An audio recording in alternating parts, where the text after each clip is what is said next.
हादसा जितना बड़ा था, उसके विनाश का दायरा जितना बड़ा था, उसको समेटने में भी उतना ही वक्त लगेगा। मैं आपको इस समय की तस्वीर दिखाना चाहता हूं। मैं अंदरूनी इलाकों के अंदर हूं। तुर्की का एक ग्रामीण इलाका है और आप तस्वीर, इसमें 3 चीजें सबसे महत्वपूर्ण हैं। ये गिरे हुए घर, यहाँ पर इनको उठाने के लिए ना तो कोई क्रेन है ना कोई मशीन है। ये अंदरूनी तुर्की का इलाका है, भूकंप प्रभावित इलाकों का ग्रामीण इलाका है। यहाँ पर बर्फ जमी हुई है और साथ ही आप यहाँ देख सकती हैं कि किस तरीके से अपने घरों को छोड़ जो लोग हैं वो रात को भी केवल इन टेंटों के अंदर रह रहे हैं। यहाँ पर केवल टेम्परेरी शेल्टर के अंदर ये टेंट लगा दिए गए हैं और अब केवल जो तमाम जिंदगियां हैं वो इन टेंटों के अंदर सिमट गई हैं। जो घर हैं वो असुरक्षित हो चुके हैं, उनके अंदर लोग नहीं जा सकते हैं और इसलिए यहाँ पर केवल टेंट है। आप अंदाज़ा लगा सकती हैं कि जब दिन में भी मैं आपसे बात कर रहा हूँ, जब धूप निकली हुई है, तब भी यहाँ पर जो तापमान है वो लगभग माइनस के बराबर फील हो रहा है। बर्फ़ जमी हुई है, तो रात के समय यहाँ पर क्या स्थिति होती होगी। और इन लोगों के सामने जो सबसे बड़ी चुनौती है, सबसे बड़ा संकट है कि इस पूरे इलाके के अंदर अभी न तो कोई बड़े पैमाने के ऊपर राहत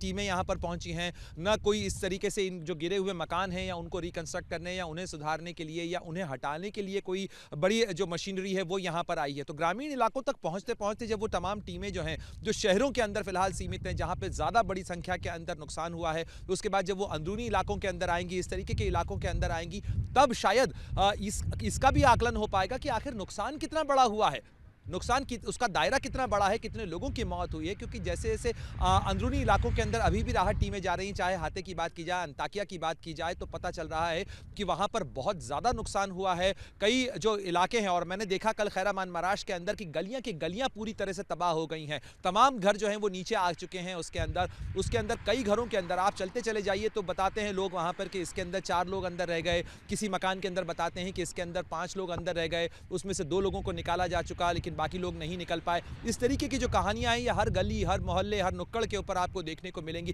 तो इसलिए जो आपने सवाल पूछा कि आखिर ये कब तक सिमटेगा, शायद इसके अंदर बहुत साल लग जाएंगे और शायद ये घाव इतना बड़ा है कि इस घाव को भरने में बहुत लंबा वक्त लगेगा तुर्की के लिए भी। क्योंकि 1999 की बात लोग अभी भी करते हैं, 24 साल पुराने वो भूकंप था और उसके बाद इस भूकंप ने न केवल उन घावों को हरा कर दिया है बल्कि और नए घाव भी दे दिए हैं जो फिलहाल तो बहुत ज्यादा रिस रहे हैं। तुर्की के भूकंप प्रभावित इलाकों के अंदर शहर उजाड़ हो गए हैं, वीरान हो गए हैं, लेकिन ऐसे में सबसे बड़ी चुनौती इस चीज को लेकर भी है कि यहां पर लोगों का सामान बिखरा पड़ा है। जाहिर तौर पर इस तरीके की स्थिति चोरों के लिए खुला मैदान है। इसी चिंता से निपटने के लिए फिलहाल यहाँ पर सुरक्षा बल बड़े पैमाने पर तैनात हैं, जो गश्त कर रहे हैं, लगातार गश्त कर रहे हैं उन दुकानों की, उन सामानों की, उन जगहों की भी, क्योंकि चोरों के लिए ये एक ऐशगाह की तरह बन गई है। ख़ासतौर पर जो सीमावर्ती इलाके हैं, इस वक्त हम अंताकिया शहर के अंदर है जो कि सीरिया बॉर्डर से काफ़ी नज़दीक है और यहाँ पर इस तरीके से सोशल मीडिया पर बहुत सारी तस्वीरें सामने आई हैं जिसके अंदर कुछ लोग, जिन्हें कथित तौर पर सीरियाई कहा जा रहा है, उन्हें पकड़ कर लोग मार रहे हैं, उन्हें पकड़ा जा रहा है, उन्हें पुलिस के हवाले किया जा रहा है और यह है कि ये लोग यहां चोरियां कर रहे हैं, खासतौर पर इस भूकंप प्रभावित इलाके के अंदर, क्योंकि यहां पर लोगों की दुकानें, लोगों के कारोबार, लोगों के घर जो हैं वो इस समय खुले हैं, इस तरीके से बर्बाद हैं। आप देखिए कि किस तरीके से यहां पर लोगों का सामान जो है वो पूरी तरीके से सड़कों पर बिखरा हुआ है। लोगों के घरों में भी लगभग इसी तरीके की स्थिति है, लोग यहाँ पर नहीं हैं और ऐसे में जो बड़ी चुनौती हो जाती है वो ये हो जाती है कि यहाँ पर किसी तरीके की अव्यवस्था, अराजकता ना फैले। और इसी के मद्देनज़र तुर्की सरकार की तरफ से विशेष इंतजाम भी किए गए हैं, साथ ही सख्त ताकीद लोगों के लिए की गई है कि अगर कोई चोरी करते हुए पकड़ा जाता है तो उसके खिलाफ बेहद सख्त कार्रवाई होगी। क्योंकि ऐसे समय में, ऐसी दुख की घड़ी के अंदर अगर कोई इस तरीके का काम करता है तो जाहिर तौर पर उसे बख्शा नहीं जा सकता है और उसे इस अपराध की कड़ी से कड़ी सज़ा ज़रूर दी जाएगी। ये ताकीद, ये हिदायत और इसके साथ साथ तमाम इंतजाम फिलहाल तुर्की के अंदर देखने को मिल रहे हैं, क्योंकि चुनौती कई चरणों पर है, जहां लोगों की ज़िंदगी बचाने की चुनौती है, लोगों का सामान बचाने की चुनौती है और साथ ही एक बार फिर इस बिखरे हुए सामान को समेटने की और शहर को नया तौर पर खड़े करने की चुनौती भी तुर्की के इस बड़े इलाके के अंदर देखने को मिल रही है। टूटे हुए घर, बिखरी हुई जिंदगियां और रिश्ता हुआ दर्द, ये सच है तुर्की के भूकंप प्रभावित इलाकों का। और इस वक्त मैं जिस जगह पे खड़ा हूं ये कोई पार्किंग लॉट नहीं है, बल्कि इसे आप कार कॉलोनी कह सकते हैं, क्योंकि ये कारें जिनका इंजन लगातार चलता रहता है, इसी के अंदर फिलहाल गृहस्थियां हैं। ये बड़ी बड़ी कारें उन लोगों की थी जिनके बड़े महंगे अपार्टमेंट इस पूरे इलाके के अंदर होते थे, लेकिन ये जो सामान्य मलबा उठता हुआ आप देख रहे हैं, यहाँ 20 जिंदगियां जो हैं वो दफन हो गई। 2 लोगों को इसमें से जिंदा निकाला जा सका और इनमें से बहुत सारे लोगों के घर यहीं थे जो इस समय यहाँ पर कुर्सियों पर बैठे हुए हैं और ये कारें इस समय उनका घर है। कई कारों के अंदर आपको लोग सोते हुए नजर आ जाएंगे आप देख सकते हैं कि किस तरीके से लोग इन कारों के अंदर ही जिंदगी बसर कर रहे हैं, इसी के अंदर रात गुजार रहे हैं। साथ ही ये टेम्पररी शेल्टर्स जो हैं और इस पूरे इलाके के अंदर आपको ये तमाम जो कारें खड़ी हुई नजर आती हैं, ये कारें जो हैं वो इनका चलता फिरता घर हैं। साथ ही इस तरीके से बस अलाव के किनारे बैठ के केवल अपने दुख को याद करके उस दुख को कम करने की जो कोशिश है वो बस यहाँ पर चल रही है। और यहाँ पर जितनी नज़र जाती है दूर दूर तक, ये तमाम लोग जो हैं शायद इन्होंने इस चीज़ का अंदाज़ा भी नहीं लगाया होगा। और ये एक एक कार जो है इसके अंदर लोग हैं। साथ ही इनके लिए यहाँ पर टेम्पररी शेल्टर जो है रिलीफ और रेस्क्यू जो टीमें आई हैं उन्होंने ज़रूर बनाए हैं। लेकिन यहाँ पर दूर दूर तक जहाँ तक नज़र जाती है उन तमाम लोगों के ये बताया गया हमें कि इनमें से अधिकतर लोग वो हैं जो इन कारों के अंदर मौजूद हैं जिनके घर ये सामने हुआ करते थे, लेकिन इस समय वो अपने घर में भी नहीं जा सकते। अपने घर को बस केवल वो देख पा रहे हैं यहाँ से, लेकिन उस घर के अंदर नहीं जा सकते क्योंकि ये इमारतें जो हैं वो अनसेफ हो गई हैं। लगातार जो भूकंप के झटके आ रहे हैं वो भूकंप के झटके इस खौफ को और बढ़ा देते हैं और उन्हें डरा देते हैं, क्योंकि इन भूकंप के झटकों के बीच में न तो वो अपने घर के अंदर वापस जा सकते हैं, ना अपना सामान ला सकते हैं। बहुत सारी चीज़ें ऐसी हैं जिनको वो लाने की जिनकी ज़रूरत उन्हें महसूस होती है, लेकिन इस समय में जो कुछ समेट के वो निकल पाए थे, जो कुछ समेट कर वो ला पाए थे, बस उसी के साथ ज़िंदगी बसर करनी पड़ रही है। इस तरीके से बस ये जो शेल्टर्स बने हुए हैं जिसके अंदर कुछ खाने का इंतज़ाम हो जाता है, कुछ इस तरीके से जो मदद करने वाले हैं वो मदद करके आते हैं। और आप सोचिए कि किसी ऐसे व्यक्ति के लिए जिसका काफ़ी बड़ा महंगा आरामदेह घर इस पूरे इलाके के अंदर रहा होगा, वो इस समय यहाँ पर सड़क पर ऐसी ज़िंदगी बसर कर रहा है। यहाँ पर केवल ब्रेड और शोरबा जो बेसिक खाने की चीज़ें हैं केवल वही उपलब्ध हैं यहाँ पर। और इसके साथ ही ज़िंदगी बसर करने की जो एक मजबूरी है और महंगी दुकानें, महंगा शॉपिंग एरिया, ये सब कुछ फ़िलहाल यहाँ पर वीरान है। और केवल जो कोशिश हो रही है वो किसी तरीके से अपने आप को संभालने की कोशिश हो रही है, अपने आप को समेटने की कोशिश हो रही है। और इस आँच के साथ में, इस जलते हुए दर्द के साथ में फ़िलहाल कुछ राहत की जो कोशिश है वो समेटने की कोशिश हो रही है। चाहे बच्चे हों, चाहे बूढ़े हों, चाहे जवान हों, हर कोई उस लम्हे को भूल जाना चाहता है जो लम्हा उसने देखा है, जिया है। लेकिन सबसे बड़े दर्द की बात यह है कि ये लम्हा उसके सामने है, क्योंकि यहाँ से उठता हुआ जो मलबा है ये उसी के घर का मलबा है और उसे पल पल टूटते, बिखरते और उजड़ते हुए बस देखना है। तुर्की में आए भूकंप से तबाही की तस्वीर एबीपी न्यूज़ का कैमरा आपको लगातार दिखा रहा है। हमने आपको गाजियान्तेप की तस्वीर दिखाई, हमने आपको पजारचिक का हाल बताया, हमने आपको नूरदागी दिखाया और अब हम आपको बताना चाहते हैं कि अंताकिया शहर किस तरीके से बर्बाद हुआ है इस भूकंप के अंदर। और ज़रा तस्वीर देखिए, 1 2 3 4 5 6 7 8 9 10 11 12, 1 दर्जन से ज़्यादा इमारतें, बहुमंजिला इमारतें तो मैं अपने सामने इस एक फ्रेम के अंदर गिन पा रहा हूँ। ऐसी अनगिनत इमारतें इस शहर के अंदर टूटी हैं, खंडहर हुई हैं, बर्बाद हुई हैं। कई लोग इसके अंदर दबे रह गए, कई लोग इसके अंदर मारे गए हैं और अभी तक सर्च एंड रेस्क्यू की जो टीमें हैं वो उन लोगों तक भी नहीं पहुँच पाई हैं। भारत की एनडीआरएफ की टीम भी यहाँ पर सर्च एंड रेस्क्यू के ऑपरेशन के अंदर तैनात है। एनडीआरएफ के जो दस्ते हैं पहुँचते ही यहाँ पर वो लोग काम में जुट गए हैं और इस यहाँ पर जो अभी तक एनडीआरएफ का ऑपरेशन है उसमें उन्होंने एक इमारत से 4 डेड बॉडीज निकाली हैं। लेकिन यहाँ पर अंबार लगा हुआ है, ऐसा लगता है कि यहाँ पर इस शहर के ऊपर मौत ने साक्षात तांडव किया था। ऐसे में जबकि इस तरीके का सूरत हाल हो, लोगों के सिर के ऊपर मकान गिर रहे हों उनके, आखिर वो कहाँ जाएं, क्या करें, किसकी मदद लें। और ऐसे में अस्पताल भी, जो कि आमतौर पर ऐसी किसी स्थिति के अंदर सबसे ज़्यादा ज़रूरत की चीज़ होती है, व्यक्ति दौड़कर अस्पताल जाता है, अपने परिजनों को लेकर अस्पताल जाता है, लेकिन अस्पताल का हाल क्या हुआ ज़रा वो भी आपको एबीपी न्यूज़ के कैमरे पर दिखा देते हैं कि अस्पताल का क्या हाल हुआ। इस शहर का ये बड़ा अस्पताल है और ज़रा देखिए कि इस अस्पताल का क्या हाल हुआ। ये अस्पताल भी चकनाचूर होकर, धराशायी होकर नीचे गिरा हुआ नजर आ रहा है। इसके अंदर, इस अस्पताल के अंदर जाहिर तौर पर मरीज रहे होंगे, डॉक्टर्स रहे होंगे, उस दौरान किस तरीके से उन लोगों को बाहर लाया गया होगा। यहाँ पर हो सकता है छोटे बच्चे हों जो कि नियोनेटल केयर के अंदर हों, नवजात बच्चे हों, जो यहाँ पर जो है गर्भवती महिलाएं हों। ऐसी कई चीज़ें अस्पताल के अंदर होती हैं। अस्पताल और अस्पताल के आसपास की बिल्डिंग्स जो हैं उनका ये सूरत हाल है। साथ ही ये ज़रा देखिए, यहाँ पर ये एक बिल्डिंग जो है, वहाँ पर तो अब बिल्डिंग का नामो निशान नज़र नहीं आ रहा है। केवल जो नज़र आ रहा है वो मलबा है, जिस मलबे को ये बड़े बड़े बेलचे, ये बड़ी बड़ी मशीनरी जो हैं वो लाद रही हैं, समेट रही हैं। इस बिल्डिंग के अंदर कौन था, किसी का घर था, किसी की दुकान थी, किसी का अरमान था, वो सब कुछ बर्बाद हो चुका है यहाँ पर। और इस तरीके से एक यहाँ भी आप देखिए, जहाँ तक नज़र जा रही है दूर दूर तक यहाँ पर केवल खंडहर इमारतें नज़र आ रही हैं। ज़रा वो सामने मकान देखिए, उस मकान का हाल क्या हुआ है। उस मकान का एक एक फ्लोर ऊपर से लेकर नीचे तक आप अगर गिनते चले जाएं तो ये करीब करीब 10 फ्लोर का मकान है और इस 10 फ्लोर में से कोई भी फ्लोर ऐसा नहीं है जिसे साबुत कहा जा सके। उसके पीछे का मकान, कई इमारतें तो गिर गई, कई इमारतें इस हालत के अंदर हैं कि उन इमारतों को भी अब खड़ा नहीं रखा जा सकेगा, उन्हें भी गिराना ही पड़ेगा, उन्हें भी तोड़ना ही पड़ेगा और उसके बाद ही वहाँ पर कोई इमारत बन सकती है, उस इमारत के अंदर शायद कोई रह सकता है। तो ये अंताकिया की तस्वीर है और ये तस्वीर बेहद खौफनाक तस्वीर है, बेहद डरा देने वाली तस्वीर है। आपकी रूह कांप जाएगी इसे देखकर, क्योंकि जिस तरीके का सूरत हाल यहाँ पर नजर आ रहा है, जिस तरीके की तस्वीर यहाँ नजर आ रही है और इस सड़क के ऊपर फिलहाल यहाँ पर जो वाहनों का काफिला आप देख रहे हैं इसमें अधिकतर जो हैं ये इमरजेंसी वाहन हैं, इमरजेंसी साधन हैं या वो चीज़ें हैं जो कि या तो मलबा यहाँ से ले जाया जा रहा है, हैवी मशीनरी और जेसीबी यहाँ से लाई जा रही है। और केवल ये एक सड़क के एक तरफ की तस्वीर नहीं है, बल्कि दूसरी तरफ भी अगर आप देखें तो यहाँ भी ये ऐसा लगता है कि यहाँ भी इस पूरी सड़क के ऊपर दूर दूर तक जहाँ नज़र जा रही है वहाँ गिरी हुई इमारतें नज़र आ रही हैं।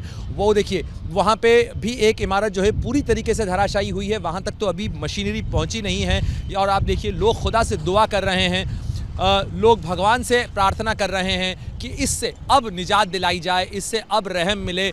और उन लोगों के चेहरे का भाव आप देख सकते हैं कि ऊपर वाले ने क्या किया है, ऊपर वाले का ये कैसा न्याय है। और शायद लोगों के पास में अब केवल बस एक उम्मीद बची है जिसका दामन थामकर वो यहाँ पर ज़िंदगी को बचाना चाहते हैं, ज़िंदगी को समेटना चाहते हैं। और इस तरीके से ये अंताकिया शहर की तस्वीर है। हम आपको अलग अलग शहरों के अंदर जाकर तुर्की के इस भूकंप प्रभावित इलाके का ग्राउंड ज़ीरो रिपोर्ट हम दिखा रहे हैं। हम आपको बता रहे हैं कि यहाँ पर किस कदर यहाँ पर तबाही हुई है, किस तरीके की यहाँ पर बर्बादी हुई है और इस बर्बादी और तबाही के बीच में कितना मरने वालों का आंकड़ा है, ये आंकड़ा कहाँ जाके रुकेगा इसका अंदाज़ा फ़िलहाल कोई नहीं लगा सकता है, क्योंकि ये आंकड़ा लगातार बढ़ रहा है। और इन इमारतों के अंदर से जैसे जैसे डेड बॉडीज़ निकल रही हैं वैसे वैसे ये आंकड़ा बढ़ता जा रहा है और साथ ही मौत का, दर्द का बोझ बढ़ता जा रहा है। अब से 1 घंटे पहले जो है हल्के झटके आए हैं, हल्के ट्रेमर्स आए हैं और करीब करीब 4 रिक्टर स्केल के ऊपर 4 का जो उसका था इंटेंसिटी, उसके झटके महसूस किए गए। और झटके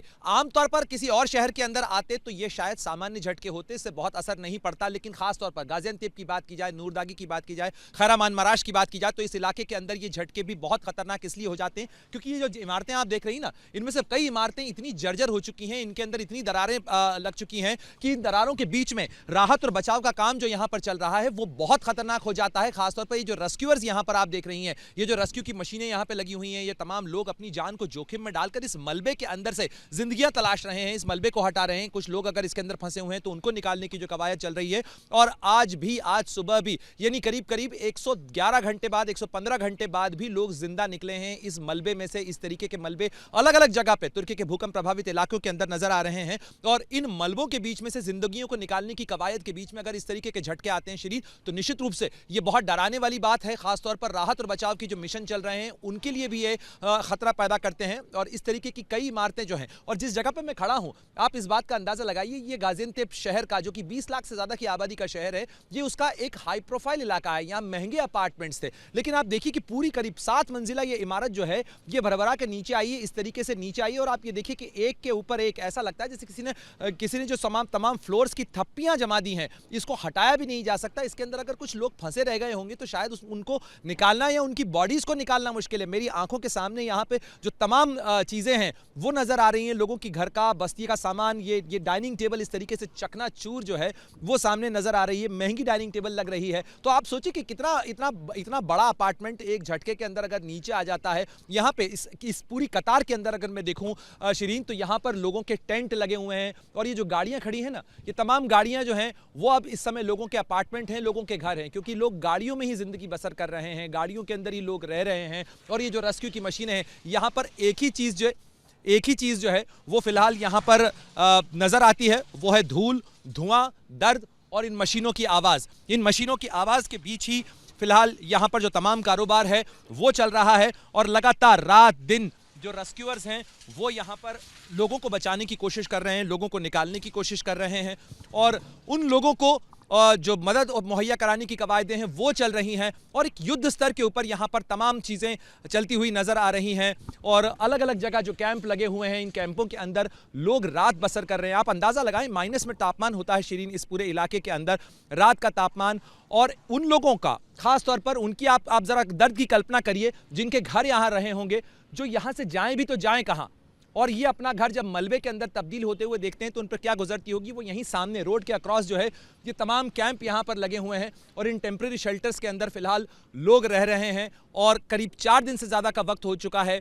फिलहाल अभी भी कोई राहत की सूरत उस लिहाज से नहीं है कि जाएंगे कहाँ, करेंगे क्या, किस तरीके से क्या होगा, बस किसी तरीके से जिंदगी को समेटने की जो कोशिश होती है ना शिरीन, वो फिलहाल यहाँ पर नजर आ रही है। और ये आंकड़ा, ये दायरा इतना बड़ा है, इतना बड़ा इसका दायरा है कि फिलहाल इसकी संख्या कहाँ जाके रुकेगी ये कोई नहीं कह सकता, क्योंकि जैसे जैसे इंटीरियर में जा रहे हैं ये जो भारी मशीनें आप देख रही हैं ना, हर इलाके के अंदर ये भारी मशीनें भी अवेलेबल नहीं है। इस तरीके की भारी मशीनों को अलग अलग जगह से तुर्की के लाया गया है और इन मशीनों के सहारे जो है वो मलबा हटाया जा रहा है। तो जैसे जैसे ये मशीनें तुर्की के भूकंप प्रभावित इलाकों के इंटीरियर में जाती है ना, तब तब जैसे ये आंकड़ा जाता है, बढ़ता चला जाता है। जिस जिस जगह से मलबा हटाया जा रहा है वहाँ से लगातार जो टीमें हैं वो अंदर के इलाकों के अंदर पहुँच रही हैं और देख रही हैं कि किस तरीके से जो विध्वंस का, जो विनाश का जो दायरा है वो लगातार बढ़ता चला जा रहा है। यानी इतना ज़्यादा नुकसान हुआ है कि फिलहाल जिसे अंग्रेजी में कहा जाता है अनफेदमेबल, उसका पार पाना फिलहाल मुश्किल है। जिस कदर जो नुकसान हुआ है इस पूरे इलाके के अंदर,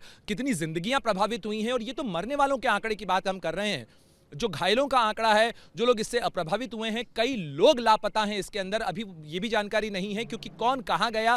फिलहाल लोग अपनी सुध नहीं ले पा रहे हैं ये, लेकिन इसमें आस पड़ोस के लोग कहां गए, किसका क्या हुआ, ये इस तरीके की अफरा तफरी की स्थिति फिलहाल यहां पर है। और जो प्राथमिकता है फिलहाल वो तो इस तरीके के मलबे की जो बिल्डिंग्स हैं उनको हटाने की है। इस मलबे को यहां से हटाया जाए, लोग अगर फंसे हुए हैं तो उनको यहां से निकाला जाए, और इस कतार के अंदर हर दूसरी तीसरी बिल्डिंग के अंदर आपको इसी तरीके की सूरत देखने को मिलेगी जिस तरीके से ये मल्टी स्टोरी अपार्टमेंट्स जो हैं। और आप सोचें कि 7-8 मंजिला इमारत अगर इस तरीके से नीचे आती है तो किस तरीके का विध्वंस होगा, किस तरीके का दायरा होगा। सीसीटीवी फुटेज शिरीन आपने भी देखा है कि किस तरीके से गाजियांतेप के इलाके में, खैरामान मराश के इलाके के अंदर जो भूकंप आया था तब उस समय किस तरीके का जो वीडियो फुटेज है वो कैप्चर हुआ है सीसीटीवीज में। ऐसा लग रहा था जैसे मानो कोई धरती को उछाल रहा है। और इस तरीके से इस इंटेंसिटी के भूकंप के अंदर, और खासतौर पर जो आफ्टर शॉक्स जिसकी हम बात कर रहे हैं, लगातार बात कर रहे हैं, 4 दिन हो चुके हैं शिरीन, इसके बाद भी लगातार आफ्टर शॉक्स आ रहे हैं। और इन आफ्टर शॉक्स का आना इस तरीके की इमारतों के लिए और खतरनाक हो जाता है। इस तरीके के जो रेस्क्यूअर्स यहाँ पे अपनी जान जोखिम में डालकर, आप ये देखिए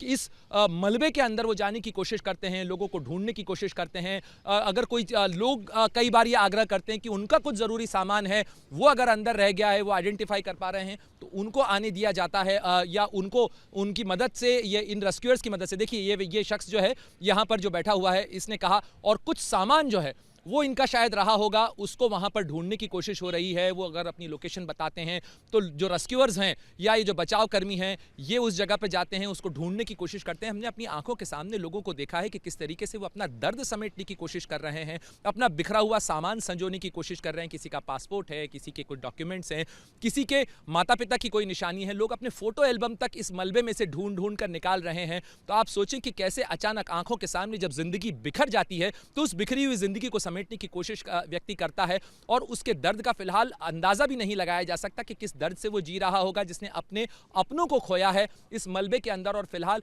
यहां पर जिंदगी और मौत सब कुछ केवल एक मलबा है जो यहां पर इस तरीके से बिखरा हुआ पड़ा हुआ है, और इस मलबे को केवल समेट दिया जाएगा। और यहां पर जिंदगी जब वापस लौटेगी तो पता नहीं किस शक्ल के अंदर लौटेगी, किस तस्वीर के साथ लौटेगी, फिलहाल ये कहना मुश्किल है। और कब लौटेगी ये भी एक बहुत बड़ा सवाल है।